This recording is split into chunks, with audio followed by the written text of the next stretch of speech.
150 বছরের ঐতিহ্য কলকাতা থেকে সমস্ত ট্রামকে তুলে দেওয়ার সিদ্ধান্ত নিয়েছিল রাজ্য সরকার। এই নিয়ে হাইকোর্টে মামলাও চলছে। রাজ্য সরকারের বক্তব্য, বর্তমান পরিস্থিতিতে এই ট্রাম থাকলে যানজটের সৃষ্টি হচ্ছে। রাজ্য সরকারের এই সিদ্ধান্তকে বিরোধিতা করে গ্রাম বাঁচাও মঞ্চের পক্ষ থেকে কলকাতা থেকে ট্রাম তুলে দেওয়ায় প্রতিবাদে শ্যামবাজার ট্রাম ডিপোতে বিক্ষোভ সমাবেশ করল আজ। আন্দোলন চলছে, ট্রাম তুলে দেওয়ার বিরুদ্ধে কলকাতা শহর জুড়ে আন্দোলন চলছে, ট্রাম তুলে দেওয়ার বিরুদ্ধে নাগরিকদের আন্দোলন চলছে, সর্বস্তরের মানুষ এখন ট্রাম তুলে দেওয়া চলবে না, স্বল্প পয়সার যান ট্রাম তুলে দেওয়া চলবে না,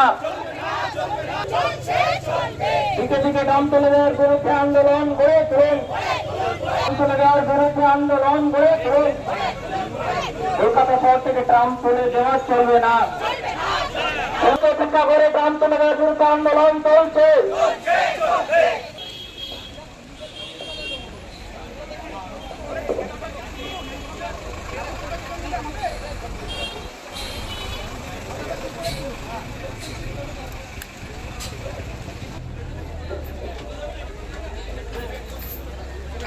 কলকাতার ঐতিহ্য ট্রাম তুলে দেওয়া চলবে না। ট্রাম তুলে দিতে চাইছো কেন রাজ্য সরকার? জবাব দাও। আন্দোলন চলছে, এখন দেবাশিস ভট্টাচার্য মহাশয় বলবেন। সেটা আপনি ইউটিলাইজ করুন, এই সিস্টেমটাকে রেস্টোর করুন, এটাকে তুলে দেওয়ার কথা বলবেন না। আর সব থেকে বড় যে অভিযোগটা করা হচ্ছে, ট্রাম কলকাতার রাস্তায় জ্যাম তৈরি করে, এটা সর্বৈব মিথ্যে কথা। প্রথমত তার কারণ কলকাতার রাস্তায় এই মুহূর্তে দিনে 10টার বেশি ট্রাম চলে না। আর কলকাতায় এই মুহূর্তে ট্রাফিক পুলিশের দেওয়া পরিসংখ্যান অনুসারে পেট্রোল চালিত অন্যান্য বা ডিজেল চালিত অন্যান্য ধরনের গাড়ির সংখ্যা প্রায় 1 লক্ষের বেশি। তাহলে ট্রাম কি করে এই 1 লক্ষ গাড়িকে 10টা ট্রাম আটকে দিতে পারে? প্রথম প্রশ্ন। দ্বিতীয় প্রশ্ন, ট্রাম নিজে ট্র্যাকে চলে, তা সরাসরি বলছি, আপনি রাস্তা দিয়ে হেঁটে যাচ্ছেন, আমি যদি আপনার পায়ের সামনে পা বাড়িয়ে দিই এবং আপনি পড়ে যান, তাহলে দোষটা আপনার হয় না, দোষটা হয় আমার।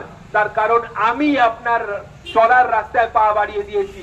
ঠিক একই লজিকে, একই যুক্তিতে ট্রাম লাইনের ওপর যদি অটোরিকশা স্ট্যান্ড তৈরি হয়, ট্রাম লাইনের ওপর যদি গাড়ি পার্কিং করা থাকে, তাহলে তার জন্য ট্রামকে দায়ী করা যায় না, সেই গাড়ি পার্কিংকে দায়ী করতে হয়, সেই অটোরিকশা স্ট্যান্ডকে দায়ী করতে হয়। এবং একই সঙ্গে যাদের বা যার পারমিশনে সেই ট্র্যাকের ওপর অটোরিকশা বা গাড়ি দাঁড়িয়ে থাকে, তাদেরকে দায়ী করতে হয়। তাহলে সেই যারা দায়ী তাদেরকে খুঁজে বের করুন এবং ট্রামের ট্র্যাক গুলোকে অবশ্যই পরিষ্কার করার বন্দোবস্ত করুন, যাতে ট্রাম বিনা বাধায় নিজের ট্র্যাকের ওপর দিয়ে চলতে পারে।